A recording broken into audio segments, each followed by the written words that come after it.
What's up, everybody? Welcome back. This is Take It to the Hizzy Fantasy Football TITTH number 112. I'm your host, Justin Bruni, but I got the boys with me tonight. Imran Khan, Nick Davis. Say what's up, guys. How we doing? Happy Thursday. What's up, guys? What's going on, guys? Happy Thursday. How we doing? It's our first NFL episode for the 2021 season. How you guys feeling? Glad to be talking football again. I mean, it's mock draft season and, draft's coming up, and that's always a fun off-season topic. And, people are switching jerseys and going to new cities. So I'm excited. I am fucking pumped at the rumors about Russell Wilson. I'm being honest. My brother sent me that on Twitter today, and I was like, why are you sending me this? I read the teams that he was interested in, and I was like, oh, one of these doesn't match. Us? These guys? What? Huh? We are not equal. The analogy of like when the popular girl picks the nerd to go. It's hilarious. Already got a lot of activity in the chat. Shout out to our guy Lawrence Malloy. Already dropping some love. Appreciate it. He's using his real name. He says, "Make me a mod, please." Lawrence wants in. Shout me out, Lawrence. You're in, buddy. You just gotta stop by. That's all, man. You just gotta come and hang out. That's all. We're here all the time, man. Football is a little bit slower right now. With obviously, we're picking games. We're talking fantasy. We're in the off season. My blood's itching. Sundays it's got a different vibe to it right now. But into hockey and basketball, things are going well over there. So things are good. Lawrence, stop by. We're here every week, man. It's good stuff. I guess we can just jump right into the Russell Wilson talk, man. I mean, Imran kind of already showed our hand with that. Raiders, Bears, Cowboys, Saints.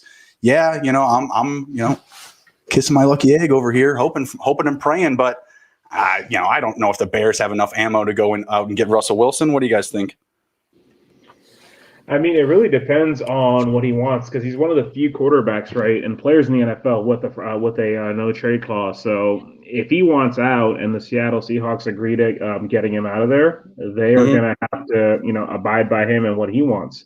So it's really interesting. I know he's been pretty frustrated with Seattle for some time. There was rumors a couple years ago that they were scouting like early quarterbacks to get away from him. The more I see like what Seattle's doing and Houston's doing, it just pisses me off, being like, maybe it's because I'm a Bears fan and Nick, you can kind of relate being a Washington fan, never having a franchise quarterback, right? A guy that's top three, arguably the best in the position. And these teams are just pissing it away, especially a guy like Russell Wilson, right? He won you a Super Bowl. He would have won you a second if you ran the damn ball. And then Watson is like generational talent. He's only 25. You go out of your way to piss him off. Like, I just don't get it. QB1 from last year, Deshaun Watson, by the way. Yeah. QB1. No big deal. Yep. So as an ex Washington fan, I knew that was coming because Nick is not a Washington fan. Emron, he's a free agent. Free agent. I had to take a break, man. It was too much. I was getting way too invested in Washington. It was a hellhole. Anyway. Right. My top three quarterbacks in Washington that I've seen was like Mark Brunell, or in order is Kirk Cousins, Mark Brunell, Todd Bowman. Like that's awful. Yeah. That's awful. And like I see all these like franchise quarterbacks switching up.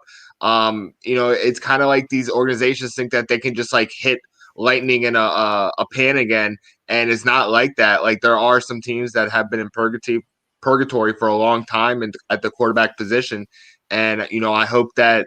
These quarterbacks with Watson and Wilson, they find their spots that they are happy in, and they're able to be productive and having their chance at being successful in the NFL.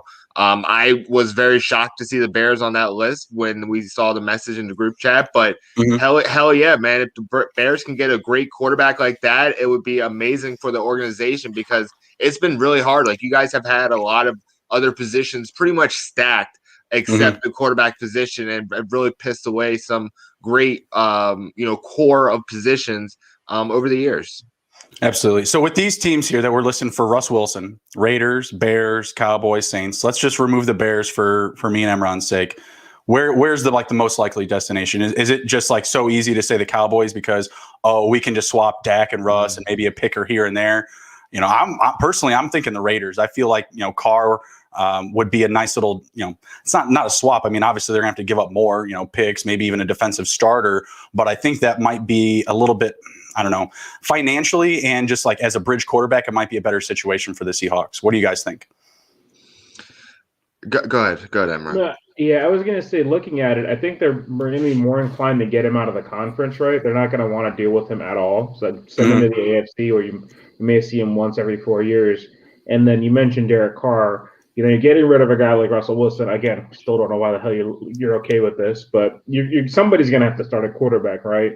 And of the options like the Bears, the Saints, the Raiders, and the Cowboys can give you a guy. I don't think it's a one-for-one swap, but Dak's pretty damn good. I know he gets a lot of hate because he's the Dallas quarterback. If he played for any other team, he'd get a lot more respect. That would be, if I'm Seattle, that would be my number one choice because Dak's younger. He's 27. Right. He is coming off of a gruesome injury, but I would love to see Dak with those weapons. That would be some fun to watch. Derek Carr, he is a notch down. He's a good quarterback. He's probably right at the end, right, 10, 11, 12 area when you're ranking quarterbacks. He's good, not great. So that would keep him competitive.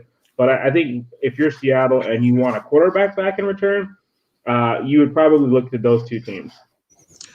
I see. When I saw the Cowboys being put into the talks for Russell Wilson, I was kind of shocked because I heard that they had to have some kind of financial flexibility in order to do that and make some big moves to make some cap space. Me and Justin were talking about it before we came on air. But the Raiders, if you do, Derek Carr, it's kind of a little bit better than Matt Hasselbeck when they went to the Super Bowl last time. I would say he's a little bit better than him, but not anything elite. But you would have to have a lot more around him. Maybe you got to get a running back in some kind of situation. They got to upgrade that position. But the Raiders, I see that's a good spot for Wilson. That would be a great place for him to, make his name, Russ Unlimited and Team 3, whatever he wants. Las Vegas would be a great place to do it. Yeah, I don't think that would be a bad spot or really just a bad swap, right? The Saints and the Cowboys, they have, financial issues. The Bears, I mean, I love it. It'd be awesome to see, but realistically, for us, you can't be incredibly excited. We're still lacking some weapons offensively. Imran, how could the Bears get it done? What can they put on the table that piques their interest? Blank check. Blank check? No, seriously, that's the only way you can do it. Just here's a piece of paper. You write down what you want, and we'll give it to you. It's the same thing, I think, for any team going after Watson or Wilson as well. For Watson, it's honestly, I would trade 5 first-round picks, no questions asked. Those picks don't mean shit if you don't have a quarterback, really. Look at it. I mean, the Rams have been doing it, right? They've been fine. It's a 25-year-old quarterback. Those picks, we're not talking top 10 picks. If you have Deshaun Watson on your team or Russell Wilson on your team, you're probably going to be a perennial playoff team, and you're probably going to pick in the late 20s. I mean, you want to have some youth, but it doesn't mean anything if you don't have a quarterback. Look at the Bucs, right? They were a middling team for 3 years. You put an elite quarterback, they just won the Super Bowl. So if I'm the Bears for Wilson, I'm okay with 3 first-round picks, and I'll throw in a third. He's 32 years old, I checked, so he's probably got 5 years probably of his peak prime and probably 2 or 3 years of being good. He'll probably play till he's 40. So I think at 3 first-round picks, and if they want a couple later picks, I'd go for it. It just depends. Yeah, would you give up any players? That's kind of what I was more getting at specifically, because the Bears love to give away picks. They'll give away whatever they want. But honestly, for the defense, it depends on the option. But that's where the Bears' talent is. So I assume that's what the Seahawks would ask for. Minus Roquan Smith, anybody's on the table. That you read my mind. That's I was going to say 2 first-round picks in Roquan for Russ. 2 first-round picks in Roquan? For Russ. I would need a third back or something like that. Yeah, see, I knew I could get something in there. You'd be like, maybe not 5 first-round picks. I mean, you're trading a superstar 22-year-old linebacker. I mean, that counts as a first-round pick in my eyes. Well, they're losing KJ Wright, so I just kind of slides right in there. I just kind of figured. Yeah. They got a spot. Weird too. I mean, they just traded 2 first-round picks for Jamal Adams, right? And I mean, I'm sure shit like that it pisses off for us, right? Like, yeah, I could. Those picks could go somewhere else. That's true. That's true. And Adams, he was hurt for a lot of the time that he was there, and they were really missing him. So yeah, that's unfortunate. Maybe they'll get a little bit more out of him this year. All right, let's go over to some other quarterbacks that are potentially on the move here. We're looking at guys like Marcus Mariota, Sam Darnold, Teddy Bridgewater. Any of these guys just right out of the gate, like, I think Mariota, I think a lot of us are seeing Patriots, football team. What are your guys' takes on some of these guys and their potential landing spots? I see Darnold being packaged for Watson. I see that being absolutely the move for Houston. It's a complete downgrade, but it's a young quarterback that still has some years. It would just be a good change of scenery. That's one that I'm kind of like, I see Darnold being packaged for another quarterback, and Watson would be the one that the Jets would want to bring in and give up Darnold for. Gotcha. What do you think, Imran? Anyone? So, yeah, I think your Bridgewater's tied if Carolina gets a better quarterback, right? They tried to go after Stafford. They couldn't get Stafford. They're after Wentz. They're willing. If you read the reports, they're willing to give up the entire team for Watson. 3 first-round picks, Bridgewater, CMC. So I think Bridgewater, it really depends if Carolina can upgrade. If they can't, they're kind of stuck with him. Darnold, it just comes down to what the Jets are doing. The reports they're saying, right? I know we'll get in the mock later, that they're happy with Darnold. They want to build around Darnold, right? I think it's a smokescreen. I think whether it's somebody at 2 or trying to get Watson or another upgrade, I don't see that happening. And I think Darnold, what's going to happen, it's going to be similar to that Josh Rosen trade from a couple years ago. Where they trade him for like a 3rd-round pick or something like that in this year's draft to a team that's like maybe willing to gamble on him. And then looking at the other guys, right? Matt Ryan. I think Atlanta picking in the top 5 new coach, they're going to go for a young quarterback. Matt Ryan's got a pretty nasty cap hit, and most years you're saying that's not going to happen. We just saw what the Eagles did, though. We just saw what the Rams did, right? We just saw what the Lions did. They all ate $20+ million hits. The Eagles almost $34 million. So, I mean, if you're not planning on competing, what's the point, right? Get a young pick. Matt Ryan, possibly like the Niners. The Niners can easily get out of Garoppolo's contract. They could cut him for nothing, but I could see him going on the quarterback carousel back to New England. Yeah, but they're saying that they want to bring Garoppolo back, and I feel like Ryan and Garoppolo, they're going to wind up staying. I actually have some props up for them. We'll get to them here in a little bit. But some teams that I'm looking to maybe make a move for, like a Mariota, Darnold, Bridgewater. I'm looking at, if the Bears can't land Russ, obviously I think that they need to be in the mix. They're a desperate team for the quarterback position. So right now, I mean, if you're telling me, if I can't have Russ, I mean, I'll take Mariota, I'll take Darnold, I'll take Bridgewater, over Foles right now. Foles, his contract, you've explained it a few times before, Imran. It's pretty comfortable. It's, kind of set up for like a backup quarterback. Yep. Yeah, exactly. So right now they need to be targeting, their next guy, whether it's going to be a bridge type of guy, like Bridgewater, pun intended, right? Or a Mariota, or if they want to try and target somebody young like Darnold and maybe just flip a pick. Because I could see any 3 of those teams, the Patriots, the football team, and the Bears, just going out and trying to get one of these guys, Mariota, Darnold, Bridgewater. I could even see one of them going after a Minshew. They're getting ready to draft Trevor Lawrence. That's another guy we should talk about as well. I think he is going to get traded. He's actually going to be a nice little investment for the Jaguars. They pick him in the 6th round. They could. I mean, if you look at the numbers, he's been more impressive the last couple of years over Sam Darnold. Right? He doesn't throw a lot of picks. He's mobile, so I could see him going 3. It would be a very Bears thing to do, right? Back-to-back off seasons, trade for Jaguars quarterbacks. But I think he's going to go to a team like that's the same team you just mentioned, like the Patriots, the football team, the Bears. Looking for a quarterback upgrade. I mean, there's not much in free agency this year, and I mean, if you can get him for like a 4th-round pick, why not? And he's very cheap. It's a 6th-round contract, so he's not going to cost you a lot against the cap either. I got these props pulled up here. Matt Ryan, not traded, not moved, minus 2,000. Kirk Cousins is in this mix. His name's kind of been brought to the forefront with like the Watson trades and whatnot. Not being traded, minus 900. Teddy Bridgewater, the starter of Carolina, game 1, 2021. Yes, minus 140, very close, plus 100 on the no.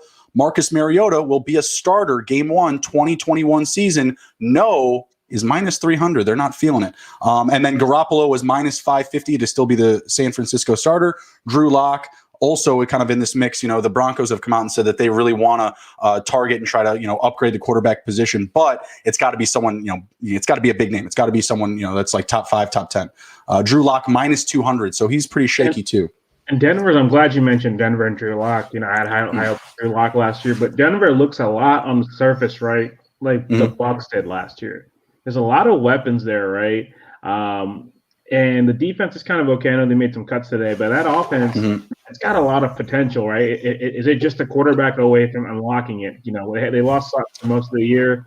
Sutton, Hamler, Judy, Noah Fan, Gordon. It's really intriguing offense. But Judy was a disappointment with all the drops, and if he doesn't pick up on the drops, that's kind of concerning considering he was a first-round pick and he was considered maybe one of the surest hands in the draft, and he comes in the NFL and all of a sudden the problems start coming up. So, I'm kind of worried about that. Cam Sutton or Cortland Sutton coming back, that's awesome.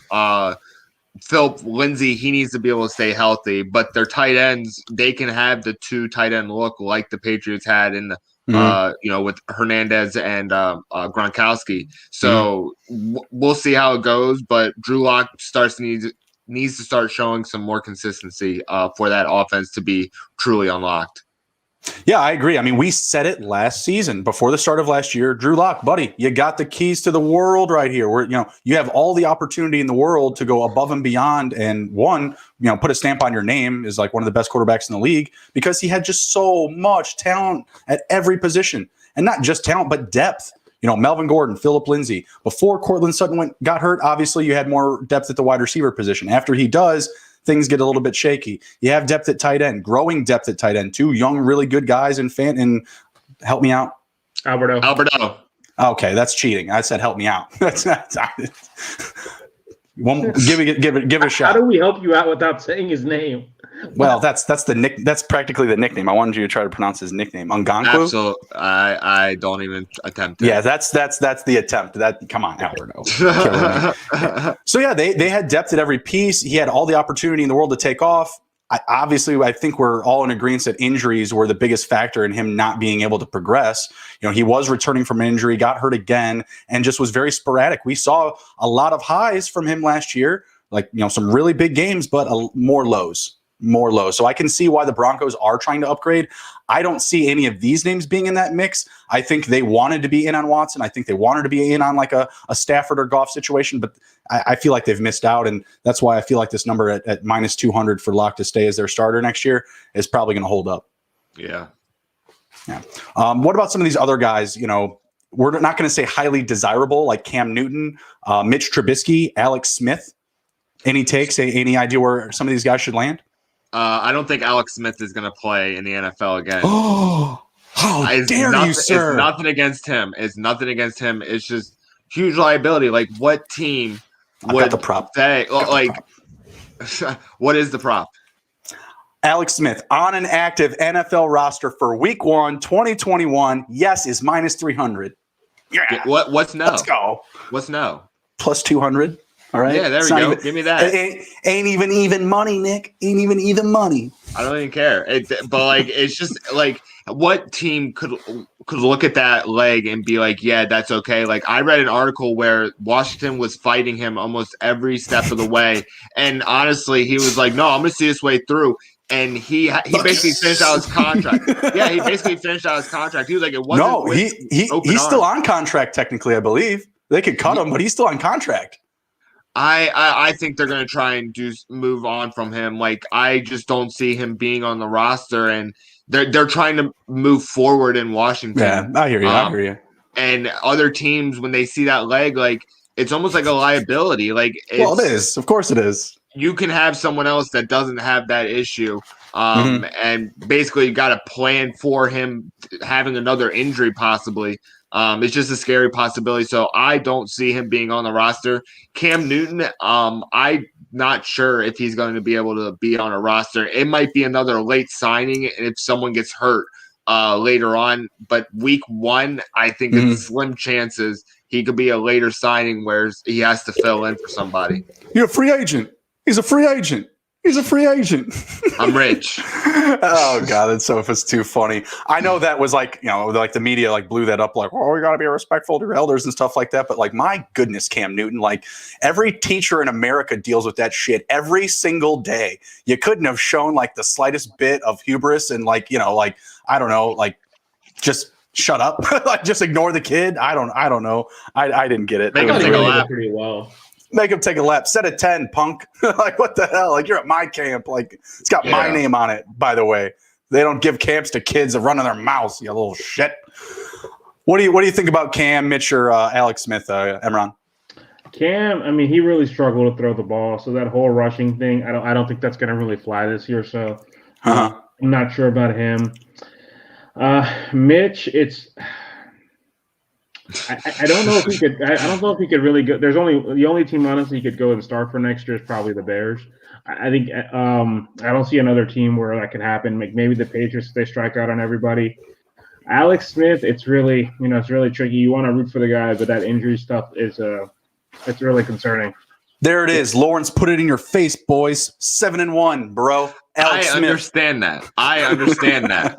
But his like Aaron Donald jumping on his back, I could understand the fear that his wife was showing on camera. It was very scary. And like honestly, like that's sorry, I'm laughing, but it was funny. That's an attack point for defenses. And like, how can a team be like, I'm going to give you starter money, but I got a plan for you? I don't think he's getting starter money. No. When I'm discussing these guys are like, Mitch is going to be on a roster, but Newton and Smith, I'll go all day with you, Nick. I'll go Smith over Newton on a roster prop bet from now until whenever. I'll run that through mid-season. That Alex Smith is either on a roster longer, plays more games, whatever, takes more snaps. I don't care. Has a headset on longer. I'll do whatever. Because Newton was just atrocious last year. He was terrible. Yeah. Alex Smith, he showed that spunk. One-legged, 1.5-legged, whatever it is. Absolutely.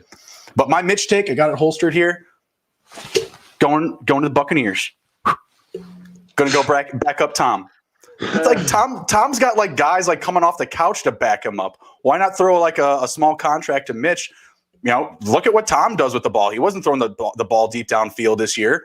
He was struggling to get the ball completions beyond 20 yards. Mitch can do that. He can fill in, add a little bit. I feel like he's going to go to a team where he might actually play, though. I mean, I don't. Okay.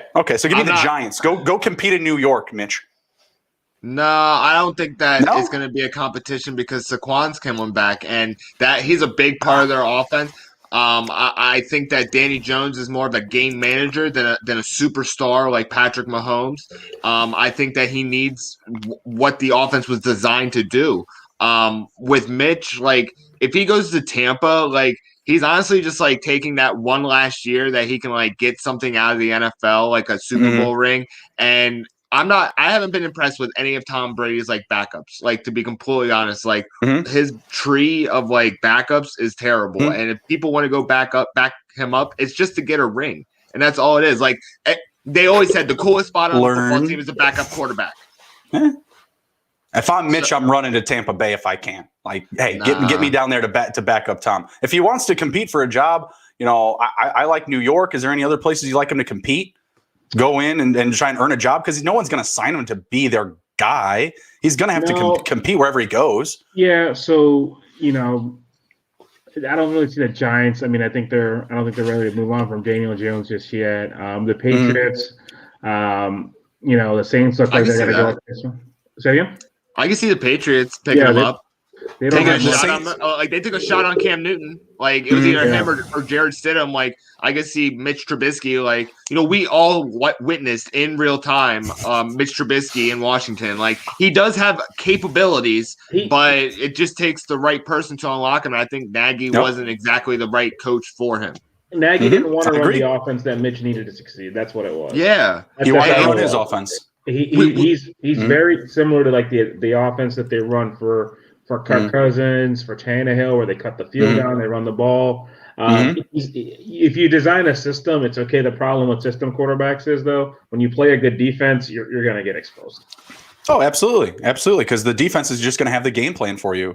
That's what the best defenses do. They just take away your best weapons and they're, reading up on the film. Yeah. Taking away all your options. It's easy to do with the Bears, especially, getting film on Mitch. Like, man, we'll just leave the middle of the field open. He won't hit it. I promise. Justin, I also wouldn't turn down the close down the door on a return for a 1-year deal to the Bears if they strike out on all the other options. That's really bad. That's like F option. I mean, you can't. I mean, if you go back in with Folds, I mean, unless they trade in the draft, No. I mean, you can't bring Mitch back, man. You can't. No, we have to upgrade, move on, whatever it is. I'm gonna say he's the only quarterback in NFL history. Started 50 games, never thrown a pick six. I saw that. I saw. Where you at, Mahomes? Where you at? Poor That's Mahomes. That's a weird. Where you at, Watson? Where you at, Watson? You too. Trying to think of any other ones up here. Drew Lock. I mean, if he's getting moved, it's in a trade. So, do either of you want to run through like some of the recent news? We'll just go through some quick takes on some of this stuff here. And Sure. after that, we'll kind of jump into Watson and Watt talk. Sure. So Will Fuller, he's not going to be tagged by the Texans. We'll kind of get to him in a little bit. A good landing spot. Sean McVay is now considering Cam Akers his every down back. The man just blew him up like 3 rounds in fantasy. So Sean McVay, it's a little early for this, but you're a bastard. Let's see. The Texans are only receiving voicemails for trade offers for Watson right now. They're not even answering the calls. You guys think Watson's going to wind up sitting out? Like, they're not even listening to offers. It's like they're not even picking up the phone. What the hell? I did see that he said he wanted it out today. Like he reiterated. I think we could see a holdout, like an absolute standoff. Because I mean, honestly, who would want to go back behind the line in Houston? Like it wasn't the greatest line. Like he had to carry the team on his back, and it just ended up souring the relationship. I think he's going to hold out and basically make them suffer and try and force the hand to move him. What do you think, Imran? We get to hold out to camp? Like we don't see Watson moved until like training camp time period? Yeah, I wouldn't be surprised if it goes into the season too, like Carson Palmer did a while ago. I think he's made his stand. I mean, and it's not really one thing, right? Like they reported when this all started. When they traded Hopkins, he was pissed, but on a scale of 1 to 10, they said it was a 2. And then they told him, we're going to rebuild around you, right? We got rid of this bum, Bill O'Brien. We want you involved in the head coach. We want you involved in the GM. Here's the guys I want you guys to look at for head coach. Yeah, we're not going to look at any of them. Here's the guys I want you to look for GM. We're not going to look at any of them. Oh, by the way, we hired Nick Caserio after you gave us that sheet. Exactly. And by the way, we know you hate Jack Easterby. We're going to keep him around and give him a promotion. So they just went out of their way to piss him off. Like it's just so stupid, and they're so stupid. Like I don't know what else to say. So I think they're going to trade him. I think it would be in their benefit to do it before the draft, so they can get that help this year. Exactly.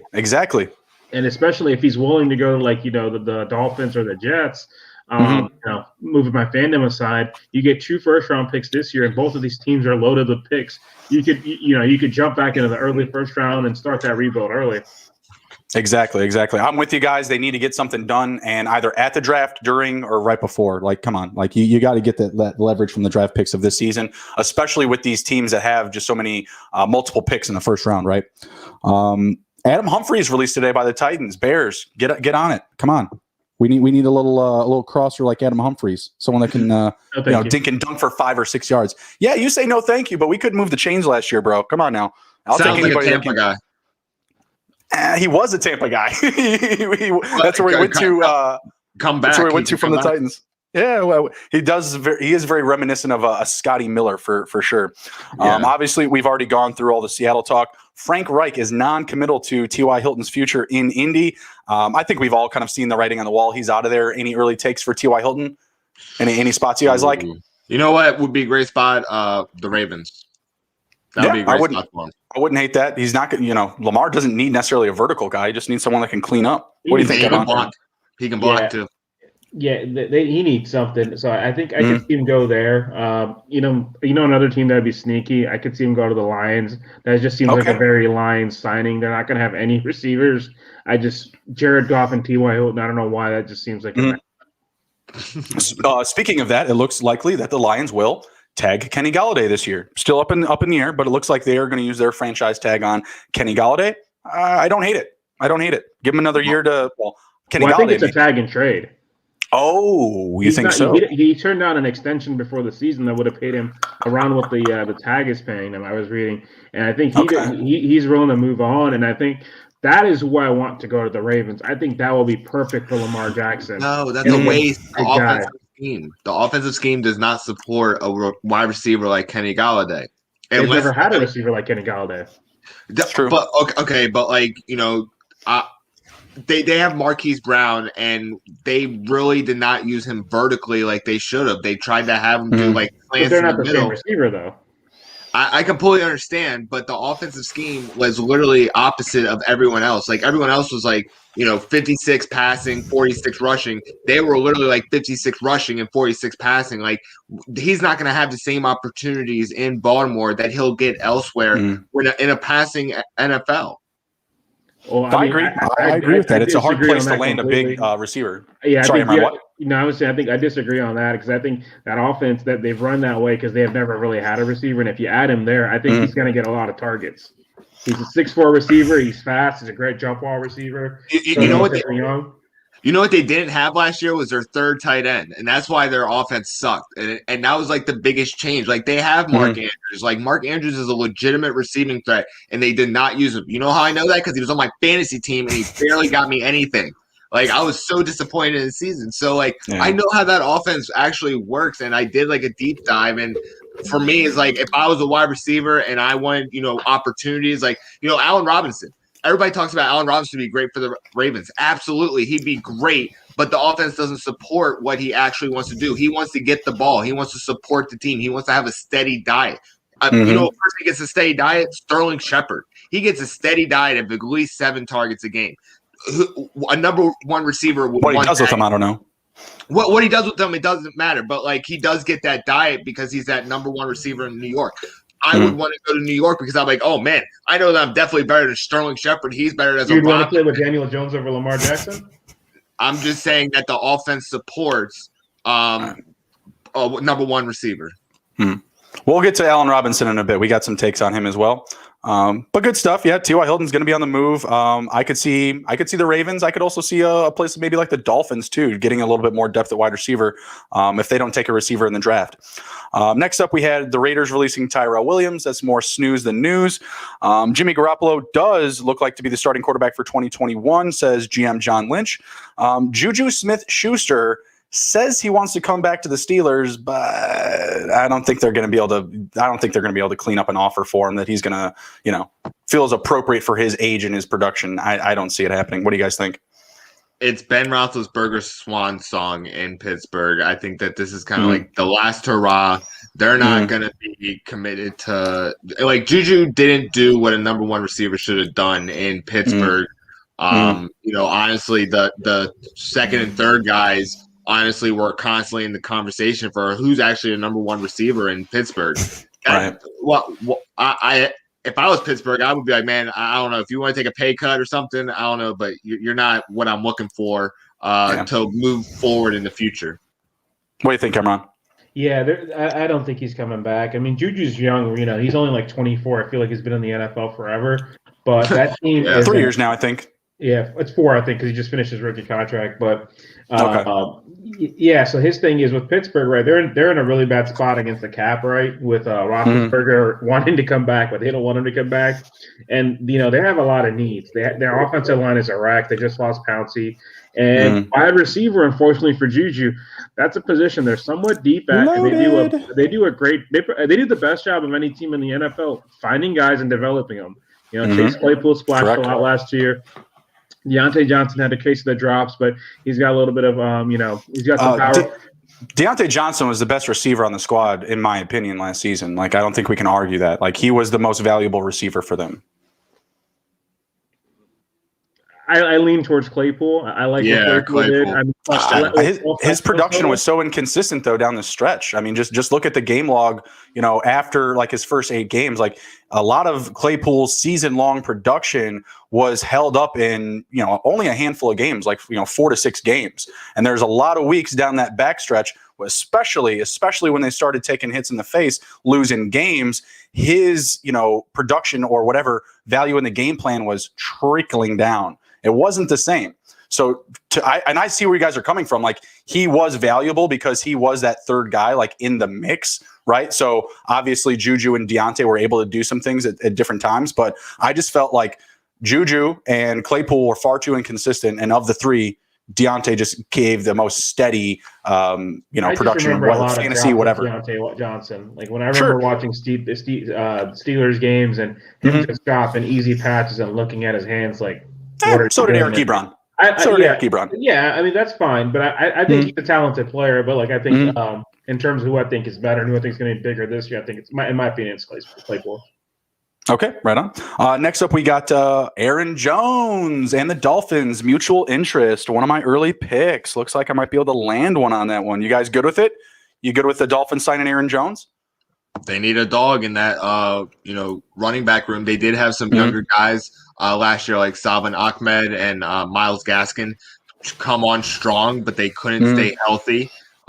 So if Aaron Jones can come in and take that, lead role, wouldn't it be great if he went down to Miami and had a Ricky Williams season? It would just be awesome to see that in Miami, because I think that would really elevate Tua's game, because I feel like Tua in a way sometimes had to carry it on his back, carry the game on his back, and he wasn't ready for that as a rookie. I feel like he kind of got thrusted to the fire for no reason. For no reason, that. You guys kind of oh man, he kills me. Flores kills me with that move that he did. He kind of ruined the Miami season, because I thought they were going to go pretty deep in the playoffs. But I think a very strong number one running back in Miami would definitely elevate to his game and give him the support he needs to be successful. Think about the Alabama running backs. Absolutely. No, I agree. I got a lot of slack from Miami Dolphin fans. I don't know what those people are drinking down there, but I mean, they deserve every bit of Todd Gurley if Aaron Jones doesn't happen. I'm sorry. I was catching so much heat for this, and they're like, they can't spend this much on a running back. That's a waste of money. I'm like, you waste they know of the money. cap situation for the Dolphins? Exactly. They have so much money. Exactly, Imran. They could get an offensive lineman, a running back. They could add another receiver. They need weapons on offense. They got to get better on offense. And normally I'm against paying a running back, but getting him on a 2-3 year deal, you have the money. You don't have to worry about it. It makes too much sense. They need to add more firepower to that offense. That'd be a great signing. Scared money don't make money. They don't. Yeah. That's what we say in line at the sports book, and that's what we say in the NFL. Come on, Dolphins, ante up. I mean, and that's what they were telling me is oh, we need that money on offensive line. I'm like, yeah. You can. Offensive line and Aaron Jones. What stud offensive linemen's in free agency, Dolphins fan? There aren't. The guy that I wanted was it Blythe from the Rams for the Bears? Is that Austin Blythe? Is that it? Sounds right. He's a free agent? He's a free agent. It's not a sexy pick, but it's a good pickup. It's a good signing, in my opinion. But that's about it. That's if you're asking me to name one, that's the only name that comes to mind, because that's the one that's what I want. I'm not sure if Brandon Sheriff got an extension. He's a free agent right now. I heard he might get tagged again. He's a beast. I love Brandon Sheriff. Beast. I hope he doesn't get signed so he can go somewhere else and get the hell out of Washington like Trent Williams did. He is a beast, and if he doesn't get signed, that would be a great pickup for anybody in need of an offensive lineman.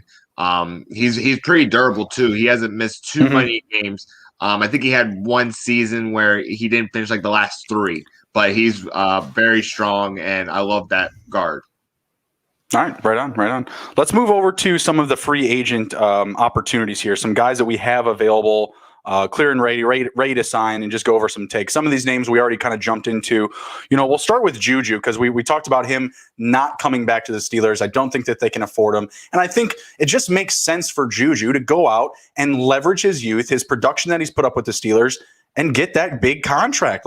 Dude, you're young. Go make that money. For me, I put it in my my article for wide receivers and their landing spots. Go to the Jets. It's a very Juju-esque location, in my opinion. What do you guys think? I think it's a good pick. I think he would probably make his move after the Jets make their move at quarterback. I would hate to sign with the Jets and they actually strike out everywhere for a good quarterback.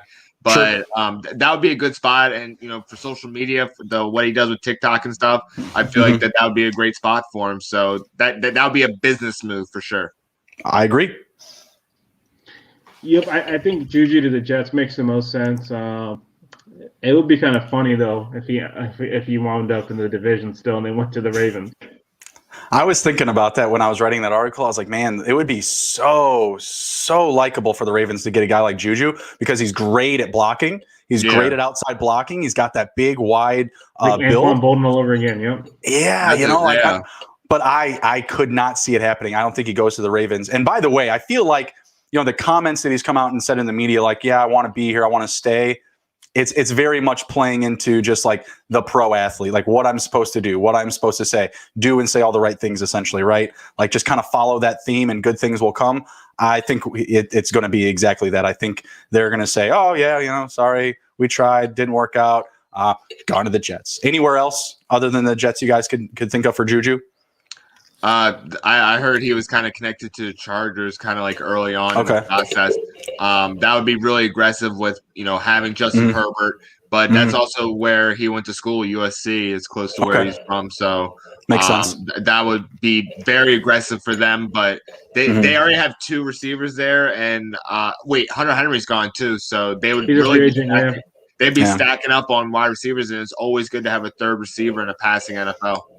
Yeah, absolutely. I could also see the Colts if they don't land another guy that I'm gonna say that's gonna go there. I think the Colts are gonna be in the mix for a high end receiver as well. Yeah, and they have the cap space too, which is shocking, right? For a team that's that good, they still have a ton of cap space. Yep. We're not Washington football team. Yeah. I don't think it's gonna happen. I don't think it happens. I think he still is gonna want to go somewhere where he has a good quarterback. I think even with the Jets, still with Darnold, Juju will go there. They have a connection. Exactly. They have that previous connection. So I still think that even if Darnold's there, come March, 17th, 4 p.m., I think he's answering their call. He might even be doing a TikTok dance on the call. We don't know. We already mentioned Aaron Jones to the Dolphins. Any other landing spots you could think for A. Jones? I'm really committed to the Dolphins, though. What about Carolina if they move Christian McCaffrey? Like I heard that. Well, then that's a big hole to fill. Yeah, absolutely. Yeah, I'd say so. That could be a very good spot. Great production that comes out of the running back room in Carolina, so that'll be a hot spot for a running back to go to. Yeah, I'm trying to think where else. I mean, I like teams like the Bills, the Cardinals. I don't think they have the funds to make that type of commitment right now. Seahawks. If Carson's leaving, he's kind of in that mix too. But I don't think the Seahawks have it unless they somehow clear a lot of space. Yeah, I mean, like I said, I'm very committed to the Dolphins. What do you think, Imran? That makes the most sense because they have a big need. I mean, you have teams like the Falcons. Is he going to want to go to the Falcons? I mean, the running back girl is going to be going, right? The Panthers, McCaffrey gets traded for Watson. Then again, would you pay Aaron Jones big money when you saw what Mike Davis did for you? Not saying Jones isn't a better player. He is, but I mean, is he that much better where you want to lose that money? That was literally my first reaction, by the way, when I heard like CMC's on the block. I'm like, man, like Mike Davis, like I like him, but come on, Carolina, like settle down, like easy on the Mike Davis love, Carolina. Jesus Christ, that is a little bit too much for me. And just that whole thing was like, oh yeah, we're getting a first round pick, CMC. What do you want? What else you need? It's incredible how quick a team will change up on you as soon as you get hurt. Like CMC was very durable until last year, and now this season. all of a sudden he's done. He's done in Carolina. Like he's on the trading block. Like whoever wants him can take him because Mike Davis showed that he can get the same production. It's not the same kind of like attack. Like Mike Davis had a lot of stats, but man, Christian McCaffrey, he's 100. He's 1,000-yard rusher and 100 reception kind of guy. So. And McCaffrey was trying to come back last year. Like at the end of the season, we constantly had to hear Matt Rule be like, "Yeah, it looks like he's he's questionable." We're like, "Questionable? What the hell? What are you talking about? He's been out all year. It's like week 15 or week 16. Why is he questionable? Why are you bringing him back now? Like what? Yeah. There's no point, So he was trying to come back, and I feel like they kept him on that leash. They weren't going to let it happen because they just wanted to obviously leverage the future. But maybe they saw something that we don't know about, with that injury. So let's move on. Will Fuller, I got the Raiders. I think that's a really good spot. They really need that diverse deep threat, someone that can go across the middle, play outside the numbers. he really showed us in the past couple of seasons in some spot starts, because he's always hurt, that he can really be that guy. Like he's had plus 45, plus 50-point fantasy production weeks. So I think he'd be a really good spot with the Raiders, and he wouldn't necessarily cost a ton. What about Green Bay? I don't hate it. That would be a great second option for Aaron Rodgers, and with them not being so expensive, and he does have the injury history, in which that's why his value would be a little bit lower than what it could be with his talent. But that would be a great spot for him to fall into. There's a lot of opportunity there, and Aaron Rodgers can still sling the ball around. So, yeah, probably a few extra passes to go around with Aaron Jones and Jamal Williams leaving. So, yeah. What do you think, Imran? Where's Will Fuller going? Yeah, I'm gonna just double down with my opinion. I think the Ravens are gonna go all out this year to try to get that help there, because the wide receiver class in this free agency is pretty deep. There's going to be a lot of potential guys out there. So I think he'd be a good addition to that team. I think they're going to take a page from the Bills playbook, right? The way they built up Josh Allen, got him a ton of weapons. I think, him being another deep threat there would make sense. Green Bay is really intriguing too, right? I think they're in that position where, losing back-to-back NFC championship games, right? They're like, okay, we actually have a shot at this thing. We might be able to get to a Super Bowl. Our best player is our quarterback. Let's help him for once, right? Let's not ignore that again. So again, I'm really curious to see what they do. I'm going to segue really quick from Will Fuller to Antonio Brown, because this is the only other team that I have actually with a player for the Packers. So Antonio Brown to the Packers. What do you guys think? I'm feeling like Tampa Bay brings back Godwin. They're not going to be. Other than just giving AB another minimum, you know what I mean? I feel like he can actually make some money with A-Rod and the Packers and go right back to the NFC Championship. They're fit for the culture, though. Like with their history, they've never been about that. That's the thing, though. As a player fit, absolutely, and I'd be petrified to see him go there, because that could be scary. Him and Adams, and him getting a lot of volume. But again, this might be where the Packers like, you know what? We don't care about his past. We need the talent. And that's kind of where I was going with this, is the fact that Antonio Brown, once he was with the Buccaneers, everything's quiet. He didn't hear a whisper from him. He was living with Tom. So you're going to say you go with Aaron? Maybe he lives with Aaron. I don't know. Aaron's family's not living with him. Exactly. Aaron's got a new lady, though. He's bringing out the new engagement. So maybe there's not an extra room, right now. Yeah, probably not. I feel like he came back. He did enough on the Buccaneers and did enough in the NFL to say, like, hey, like, I can play on your team, guys. Like, when you're prospecting the NFL for an opportunity, like, hey, no, I can come in. I actually can shut up. I can actually be quiet. If you don't trust me, ask Tom. I had to be really quiet at home all the time, whatever it was. I feel like he's done enough where he's gotten, enough retribution to where someone's going to sign him, or at least offer him more than what the Buccaneers are going to offer him. And like Imran just alluded to, another team that just keeps going to the NFC Championship. And I feel like winning and the opportunity to continue winning and make money is what Antonio Brown is going to value in free agency. Yeah, that makes sense. Packers would be a very scary pick for him. I don't know, but I think being with Tom Brady kind of helped him be quiet, and I think that what happens when he finds out that Tom's like, hey man, so like, you're coming back this year. That's cool, but so you like can't stay here anymore. Like, like the guy on the couch can no longer be the guy on the couch. So, like, does that change anything? Like, does Antonio Brown on the Buccaneers, but not living with Tom Brady, like, is he going to go off the charts? Is he going to start running around Tampa doing whatever he wants? Like, you know what I mean? Like, what do they get out of him if he isn't getting babysat? I don't know. I don't know. I think he wants another shot to championship. Packers would give him that for sure. But I think him being around Tom and catching passes from Tom helped him. It just Arians is a way different coach than Belichick. Like, I think both of them saw the talent that was capable, but I think Arians kind of like allows that. Hey, what's up, Bryce? ABW.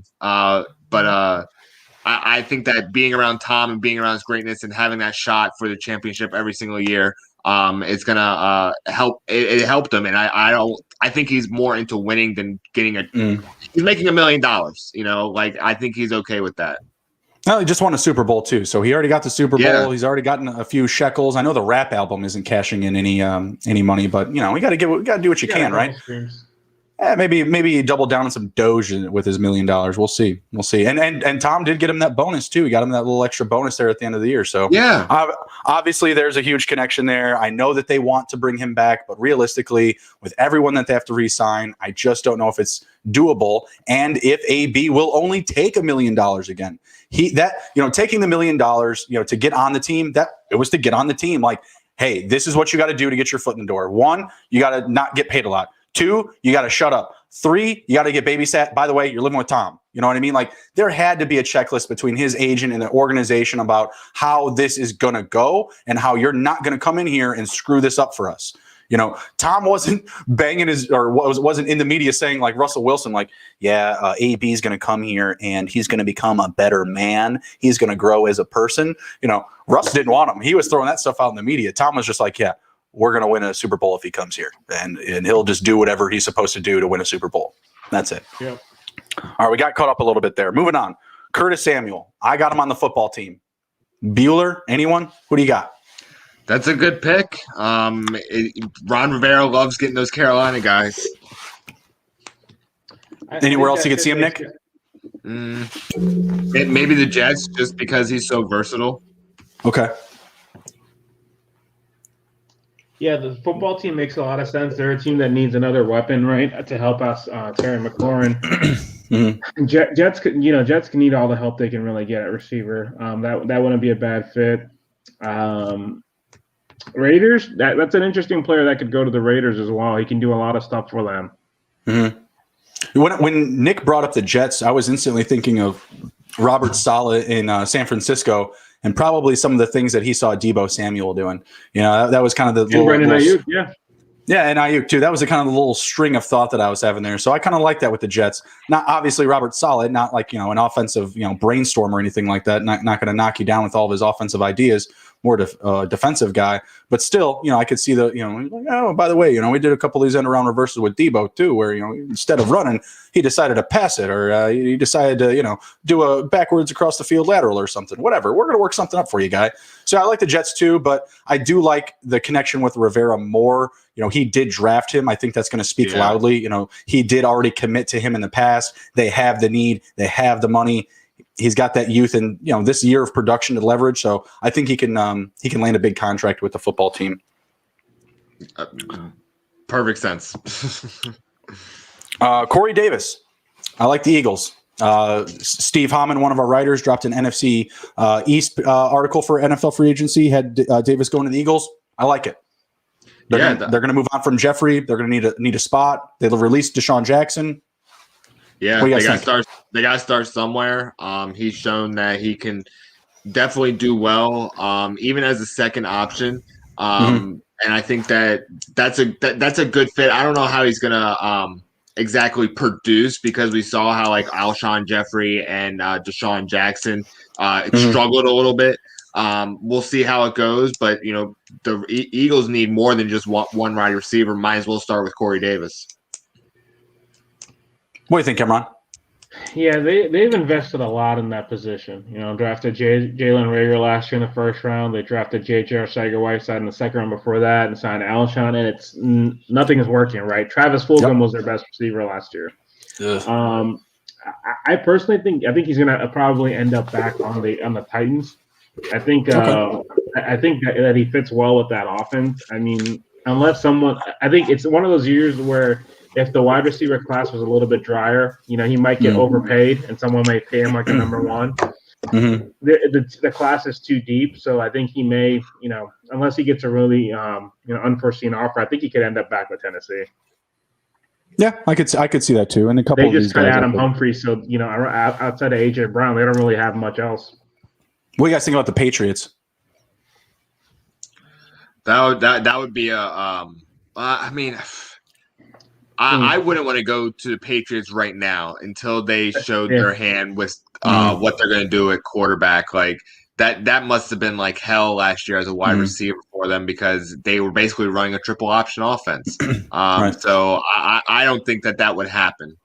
I think the opportunity like that you just described will present itself, though, because I feel like New England, day one, they're desperate for the quarterback. That's the position they're going to go for. I don't see Corey Davis as like a day 1 through 3 wide receiver getting signed. As Imran just alluded to, there's a lot of depth here at this free agent wide receiver class. So I don't think he's a guy that's getting a call day one. Okay, yeah. With Davis, though, what do you do? Would you rather go to New England or would you rather go back to Tennessee? Tennessee. Probably Tennessee. They're a contender still, but I don't know. I don't know what his experience was there. I mean, obviously he had a better year this year. Is he trying to stay there forever? Are they going to give him, respectable amount of money? He might be able to get he might be able to get a bigger contract in New England than in Tennessee. Absolutely possible. But, we don't know exactly what makes him take money or competition or success team-wise. So we'll see. We'll see with this next free agent class. Right on. All right, next up, I got Leonard Fournette. I got him going to the Jets. Just a guy that needs to get paid. Jets got money. They have a need for the position. What do you guys think? Man, I don't know. Like, he's kind of like fallen into like that Cam Newton category where there is some talent there, but I mean, he just kind of rode the coattails of Tom Brady to the Super Bowl and wasn't exactly a dominating force of what he should be. If he goes to the Jets, okay, that's awesome. I don't know, man. As an organization, like looking at him, I wouldn't be giving him any kind of like top dollar amount for his for what he gives right now. What do you think, Imran? I mean, I think he's just a guy at this point. He was just a guy. He's just a guy. Like, I mean, he's just your average running back. Yeah, I mean, he was special coming out, but he's just been I think you'll probably end up back on the Bucs on a team-friendly deal. I don't think anybody's going to give him a big. I don't think he's going to get a big payday from anybody. No way. Dang, I don't know. I kind of feel like the opposite. I feel like that's what he's going to be looking for, and I still feel like there's some teams out there that are desperate enough at running back that will offer it. I think the Jets are one of them. I think who are the Jets going to push at running back? Like they could be in the mix for literally Aaron anybody Jones. in the third round. just a draft pick. They could spend money elsewhere. Draft somebody. I mean, if he's like if it's a low deal, sure, but I mean. Like, why would you? What has he done to warrant a big contract, right? I mean, I would much rather grab somebody in the draft. I mean, we saw what James Robinson did last year. Undrafted. Well, his production was always solid in Jacksonville. His production was always solid in Jacksonville. It's just that he was on a bad team, and the team never got wins from his production, right? Like he had like 75 plus catches 2 years ago. That was crazy when we saw it happen. We were like, "Whoa, where did this come from, Leonard Fournette?" And I was still excited about him last year until he got moved. Yeah, was that? But I think what I kind of wondered. Oh, losing you? Yeah, no, my bad. I was just checking his numbers comparison from the last couple of years. I had a little video pop up for him doing an interview. But like one of the things I was thinking of when he had that big catch here is that they just didn't have a lot of options. Right. They he just kind of got funneled. But like last year, just 3.8 yards a carry.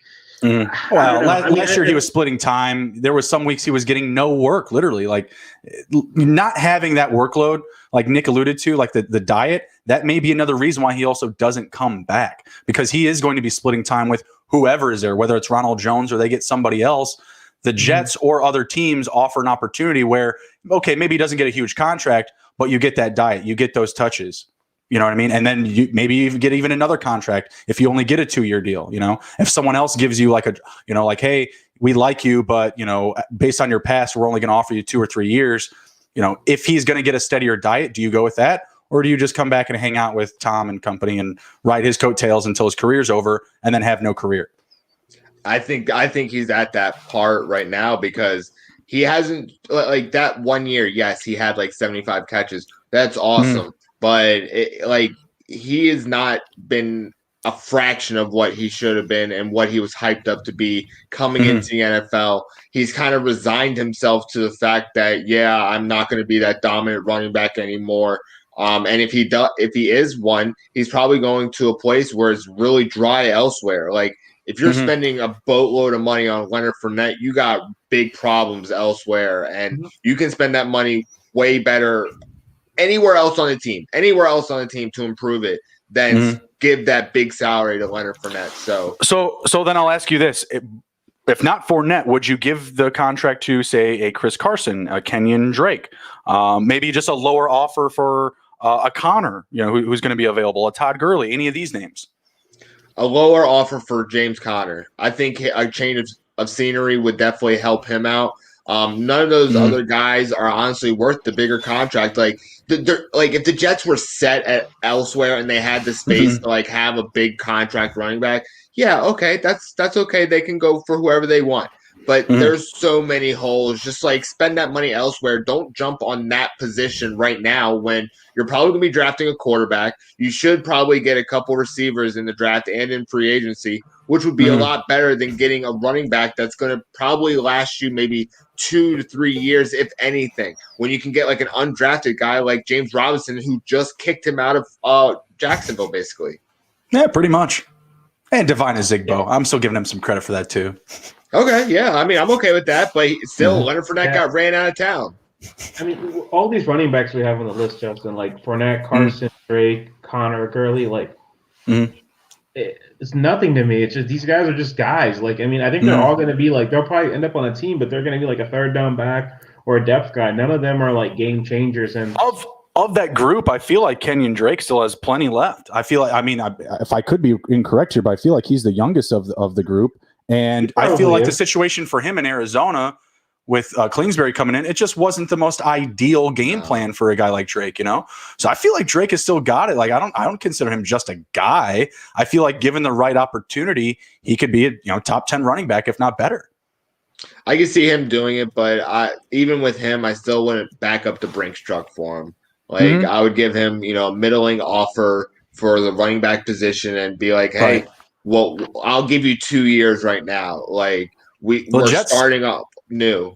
Yeah. The Jets still have a lot of money, though. I don't feel like giving one of these guys a less than they're not getting. None of these guys are going to get Aaron Jones money, right? They're not getting 14+ million a year. That's not going to happen. So I feel like any of these guys to the Jets, I'm not saying any of them is a home run, but I feel like Drake, Fournette would be good fits. I don't like Connor or Carson, honestly, with New York. I feel like those other two are just better fits for the system.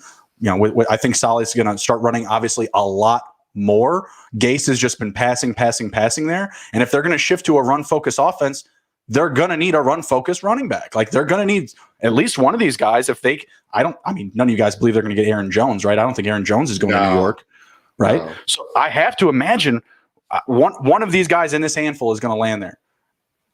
The most Jets thing ever would be Todd Gurley. That would be the Jets culture pick.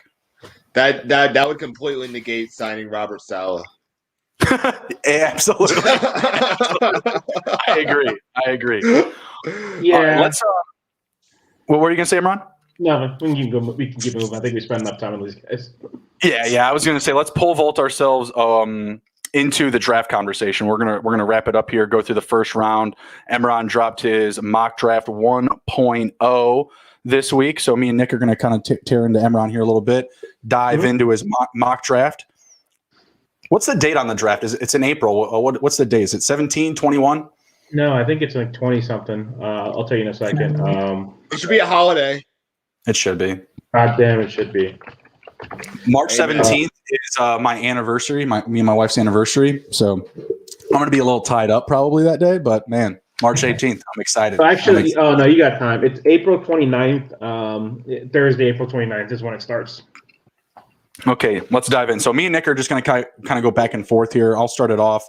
You got Trevor Lawrence at number 1 going to Jacksonville. This has been the pick of all picks forever, right? I'll also kind of include some props into here as well. He's just absolutely leading the way for number 1 minus what is that, 50,000 that he is going first. So we're pretty clear. Yeah. Justin Fields is plus 1,200. Penny Sewell is plus 1,800 to go first overall. Trevor Lawrence is going to be their guy. There's really no discussion about it, but I'll ask you, Imran, what are your expectations for Lawrence in Jacksonville? Is he going to have, a Sam Darnold type of season, or is he going to have a Burrow or Luck type of rookie season? It's going to be closer to Burrow or Luck because I think the Jaguars they're not as far behind as people think. Their line is okay. They have a pretty good running back in Robinson. DJ Chark can be a guy. D.D. Westbrook and the guys. They have pieces on offense, so they're not that far behind, and they have a ton of draft picks. That are coming. They have 2 first-round picks this year, so I think he's going to be closer to that. I think he's a lot more talented, and then I think they're going to be able to surround him with weapons. Okay. So somehow we lost Justin, so I'm gonna go to the next pick. The Jets. You had Zach Wilson going to them, so that's basically assuming that. There we go. What's up, Justin? So we're talking about the next pick, Zach Wilson. So that's basically assuming that the Jets don't make a move for, Deshaun Watson or whoever. If they do, who do you think will be the pick for them, assuming that the move takes place before the draft? So assuming they get a quarterback. Yeah, assuming they get a quarterback outside the draft. Well, if they get a quarterback outside the draft, then they probably don't have this pick because I think this pick is going to have to be is going to be involved. So if they're getting Watson or Russell Wilson, this pick is going to be involved. So I think this pick is going to be a quarterback. But so let's just say hypothetically they think Sam Darnold's the guy and they're not going to take a quarterback. I could see them trading down again and loading up more picks if they think, because publicly what I said in my article was that they're saying Sam Darnold's the guy. They like Sam Darnold and I think they're just trying to see what they can get for this pick. I think they should take Zach Wilson because I think he's very talented. But if they trade down and if they want to get a guy like Penei Sewell or a receiver to help out, Darnold, that's still going to be there at 4 or 5, right, or 6 if they trade down. So you can still get your guy and add an extra first-round pick or a multitude of picks. So I think if I was them, I would take Zach Wilson. Zach Wilson right now, second overall pick, odds -175. The leader. Justin Fields at +240. Penei Sewell at +260. Trey Lance entering the conversation +900. Wow. Just saying. Yeah, I like the pick. I wouldn't hate it if they even had just Darnold and Wilson and make them compete for the job. They could literally draft Zach Wilson with Darnold still on the roster and trade Darnold in this draft still in the first round. Let's move to pick 3. We got Miami Dolphins via the Texans. Imran, you got Devontae Smith at wide receiver. Give me the case for Devontae Smith over Jamar Chase at this pick. I believe Leo Thompson, our other draft contributor, has Jamar Chase at that pick. Yeah, so for me, I think the talent's equal. Jamar Chase did set out this year. Now, when he was playing in 2019, he lit up the college football scene with Joe Burrow. So I think he's definitely talented. But I think the Dolphins, if you have 2 players that are equal and your young quarterback that you've been, kind of been obsessed over the last couple of years, played with one of them, and he's the reigning Heisman Trophy winner, I think you cater to that. What I think is going to happen here, though, I think that the Dolphins, if they really are set on Tua and they're not going to get Watson, they're going to probably trade down because they can still get Devontae Smith at 6 or 7 if a team wants to come up for a quarterback. So this is another team where they could get it a little bit richer. You know what's really odd here? For at betonline.ag, 3rd overall pick odds, Justin Fields +200 is the leader. Penei Sewell +225. And then our guys that we just mentioned, Devontae Smith +350, Jamar Chase +350. After that, there's a drop to Rashaan Slater at +500, Zach Wilson +500, Trey Lance +1,200. And this is the third pick in the draft, not the Dolphins pick, right? 3rd pick overall. I don't understand. I think they're assuming that pick's going to be moved to someone else. So I guess so. Someone's moving up for Fields. Sure. The next one is Fields in your mock draft. I feel like that's kind of like self-explanatory because we all feel that the Matt Ryan era is over. The next one I wanted to talk about was Penei Sewell going to the Cincinnati Bengals. I love offensive tackles and offensive guards in the draft. I think this pick is very for the fans to show that they actually are trying to protect Joe Burrow. And I think that if that does happen, Joe Burrow will be very excited. Now, if Penei Sewell gets taken before the 5th pick for Cincinnati, where do you see them going for that? So 2 things here. I think with this pick, if Sewell's gone for some reason, they're going to have an interesting decision. I personally don't think Rashaan Slater is that far behind Penei Sewell. So Penei Sewell did set out this year. Slater did play, and Slater playing in the Big Ten. He had some impressive tape against Chase Young where he shut down Chase Young, right? Who was the reigning defensive rookie of the year. So I don't think Slater's that far behind. So if I'm the Bengals and Sewell's gone at this point, I have no problem taking Slater that high. The other thing that's gonna be interesting here is the other guy I have on the board right now. We're just talking about Jamar Chase. So if you're the Bengals, you have a conversation here. The guy that Jamar Chase last loaded up with is the Bengals quarterback. Now you have Tyler Boyd, you have T. Higgins, but you add Jamar Chase to that offense. Yeah, you can still draft lineman in the second round, but I mean Jamar Chase is a point. He's an electrifying game breaker. So that would be a very interesting thing. I could see them doing that too. I would not hate that whatsoever. I feel like that's very comparable to fantasy when you're looking at Josh Allen is right here in the 4th round. Should I draft him? He's not going to be there for me again. Or should I get depth at running back? There's just so much cause and effect or cost that comes with it, right? Do we build on that offensive line, protect Joe Burrow to come, or do we just go all in, get super aggressive and just air raid offense? Chase, Boyd, Higgins, that would be wild. So I'll lead into that with the 6th pick. If he's there, are the Eagles actually going to take Jamar Chase? And if Jamar Chase goes 3, do the Eagles take Devontae Smith at 6? I think so. I think receiving. I think they basically with this Wentz trade, right? It's obvious they're putting the franchise. At least it appears it's obvious they're putting the franchise on Jalen Hurts' shoulders. Now reports are that with the new head coach coming in, who did not draft Jalen Hurts, it's very likely that they could look at quarterback here, right? They're picking in the top 6, and they had a very controversial end of their season. Remember against the football team in Week 17, where they looked like they threw the game. So if it looks like what it's just doing, where they're going to build around Jalen Hurts. Jamar Chase on the board makes a lot of sense. Devontae Smith as well. I really think the 3 receivers are not that far apart. I think there's a lot of talent there, but my mock draft kind of backs that up when you see the next pick as well. Yeah, absolutely. You want to jump into that one, Nick? Yeah. So Detroit Lions, you have them picking Jalen Waddle. Basically, they're just going to be filling in for Kenny Golladay and just starting anew with Jared Goff, right? Yeah, they're going to lose Marvin Jones and Kenny Golladay. You're kind of left with T.J. Hockenson, and that's about it. So I think they're going to need to get some help for Jared Goff, right? So I think it makes a lot of sense to get Jalen Waddle here. He was banged up with some injuries, but it's a really, really talented game-breaking receiver. Alabama's slowly becoming wide receiver U. Do you think that Waddle could handle the 2-second release of Jared Goff? As soon as the ball snapped, Jared Goff likes to throw the ball, probably on a lot of slants. Do you think that Waddle is probably really good at that, or is he more of a deep threat receiver? I think he's a talented receiver. I think he's very, very versatile. I think he can do either for them. I'm really going to be interested to see how Dan Campbell calls this offense, though, because we've only seen Jared Goff with Sean McVay, who's a very quarterback-friendly guy. Dan Campbell, I remember from his playing days, right? I've never seen what that offense is going to look like. So I'm wondering if it's going to be kind of reminiscent of what you see in Tennessee and Minnesota, where they focus on the run and do a lot of play action. I really like the pick. I really like it. I feel like Detroit has a huge need for wide receiver. So whether it's Jalen Waddle, Chase, or Smith, whatever one falls to them, I really like that. What I thought was interesting, and you have this next guy not that far away. He's at pick 12. But that's the other player I was thinking of. Yep. Well, Bet Online AG, who will be picked first? And it's only these 2 players in this prop. It's only these 2.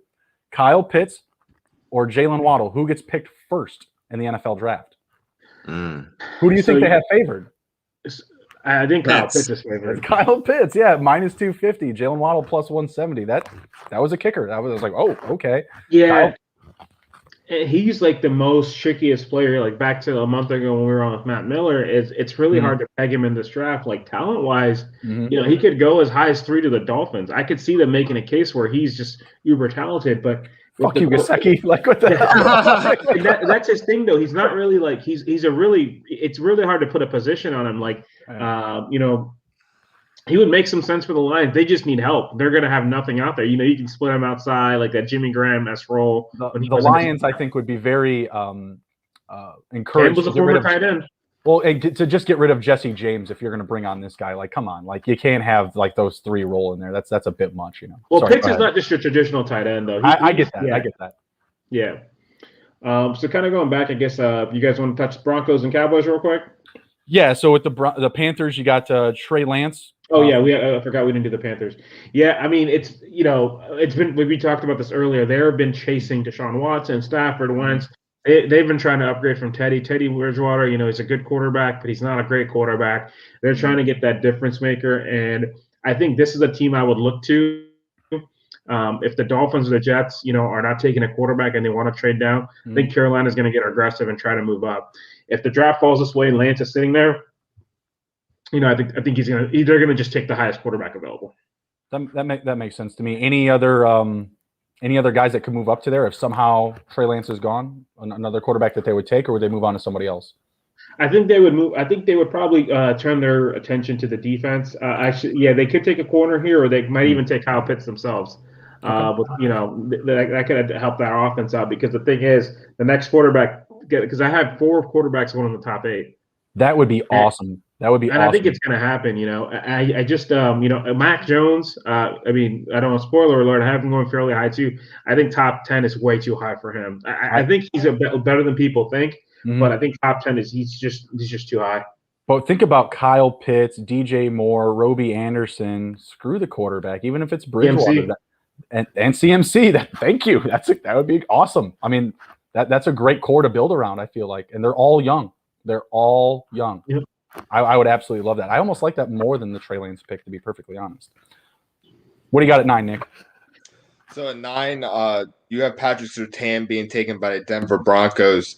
That makes sense with, you mentioned in your article that they're in a division with the Chiefs, Raiders, and Chargers that have high passing attacks. But where, do you see them going elsewhere than corner? With Von Miller being available, do you see there's a possible defensive end to be taken or a linebacker to be taken at that position to replace Von Miller?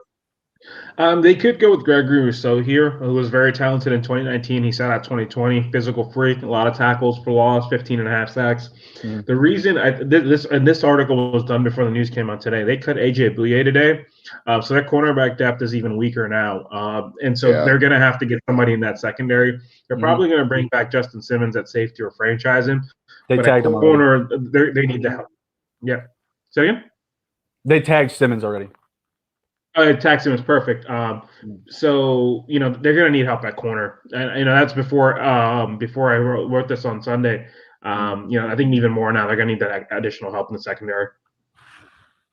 Yeah, I agree. Other than if they really were really upset with Locke and they wanted to take a different direction at quarterback, Trey Lance if he's available. Dang, I would do it. I mean, just make him compete. You'll get something out of somebody, one or the other. Yeah. All right, next up I got Dallas Cowboys, Caleb Farley with Virginia Tech. I really like it. Huge need at corner. I can't really argue with it. They don't need receivers, running backs, obviously quarterback. No need on offense, period. Correct. So the one thing I did put in my post for this pick was that I do not be surprised if Rashaan Slater is the pick here, even though I put Farley, because that line, we used to tout the Dallas line as being, invincible. It's gotten older. It's lost a lot of people. Obviously with Dak's injury, I wouldn't be surprised if they take Slater. Again, I told you guys how highly I think of him. I think he's right up there with Sewell, but I think they're going to just focus on defense, which is an absolute train wreck. I agree. I think Slater would be a good pick, and I can already hear Mel Kiper saying they're rejuvenating this offensive line with youth. They're just pumping youth right into it. I can hear it and see it, but I think the bigger, clearer need is an elite playmaker on defense, and I think Surtain could be that guy. Yeah, they need a lot of help on defense, so I'd be very shocked if they go for the linemen. They definitely need to get some corner help for that. But the next one is a division rival. New York Giants pick Micah Parsons in Penn State.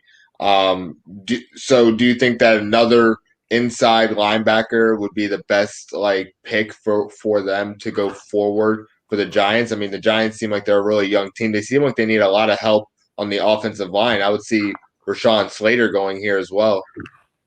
Yeah, you could see them go that way. They've also invested a lot in the offensive line the last couple of years with Will Hernandez, Soldier. But they sat him. Yeah, and Eric Flowers, they've made mistakes that they've invested in the line. But Micah Parsons, someone I think is another player kind of like Kyle Pitts, where unfortunately I think they fall down the board just because of the run on quarterbacks and receivers. I think he's a really talented player, and history also shows that Gettleman likes drafting linebackers early. Shaq Thompson, Luke Kuechly, Thomas Davis. He's done it before, and Parsons from linebacker I think he's going to be great for that defense in the middle of the field, right?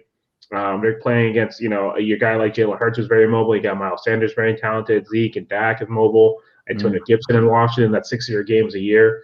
So I think they're gonna kind of have like their quarterback of their defense. Okay, right on. Next up, we had Kyle Pitts going to San Francisco at 12. I like it. Yeah. I don't hate it.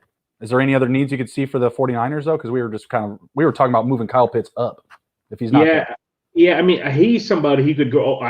He could go a lot earlier than this, but the way it shaked out, it made sense. They do a great job with these positionless players like Deebo Samuel, Brandon Ayuk. Kittle's a tight end, but they move him all over the place.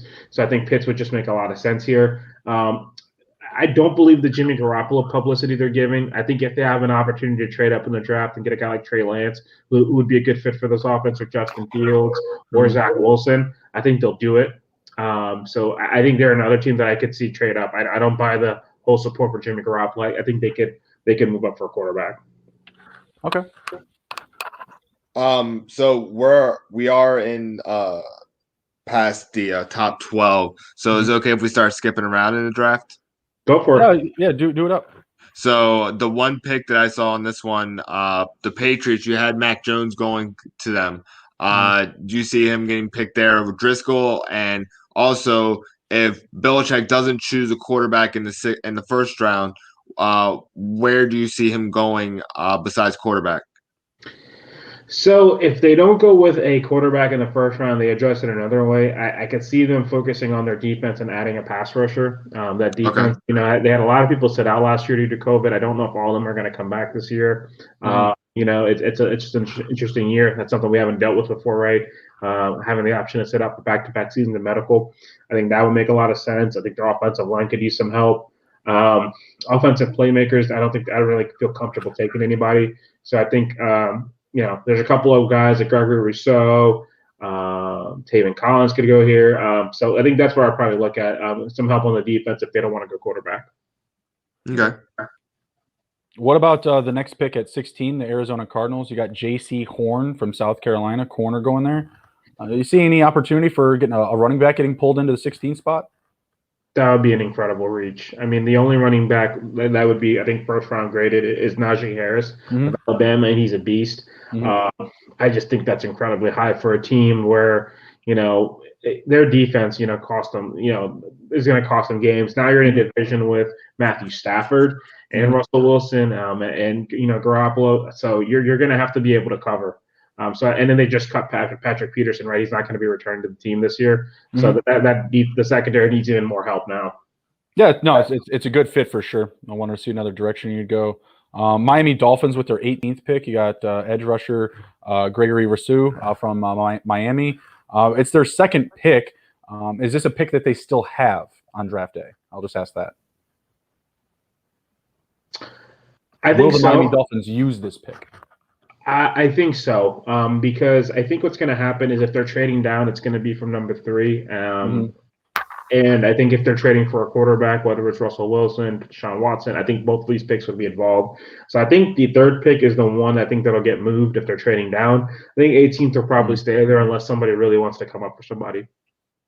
Okay, because I could also see them moving out of that spot too. I'd be remiss if we didn't touch on the football team and the Bears.